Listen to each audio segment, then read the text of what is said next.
Nabisto sa ilang pamilihan ang sobra umunong patong sa presyo ng bigas.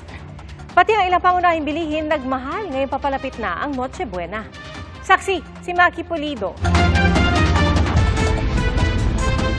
6 na araw bago ang Pasko, magkasamang nag-inspeksyon ng Department of Trade and Industry at Department of Agriculture sa isang pamilihan sa Guadalupe, Makati. Dito napansin nilang sobra raw ang patong sa presyo ng bigas. Ang dapat na 47 hanggang 49 pesos lang kada kilo, ibinibenta ng 62 pesos. Posible raw itong kaso ng profiteering. 42 lang ang landed niya eh.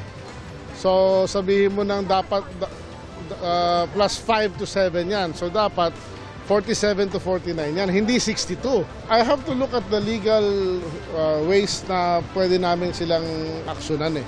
10 piso naman ang itinaas ng kada kilo ng baboy dahil sa African swine fever, 20 pesos naman sa kada kilo ng manok. Nagmahal naman ng 50 pesos kada kilo ang isdang huli sa dagat. Closed fishing season daw kasi, sabi ng DA. Posible pa nga raw yung magmahal ayon sa isang tindera. Mga 20 or 10 pesos, ganun lang po sa lapit ng Noche Buena. Tumaas din ang presyo ng ilang gulay gaya ng kamatis na nasa 200 pesos per kilo na.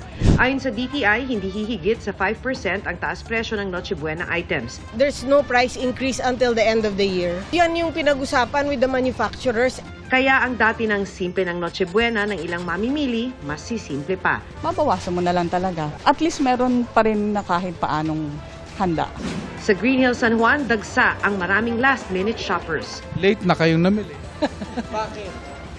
Siyempre nag-antay parang bonus. Para sa GMA Integrated News, ako si Maki Pulido, ang inyong saksi. Mga kapuso, maging una sa saksi. Mag-subscribe sa GMA Integrated News sa YouTube para sa iba't ibang balita.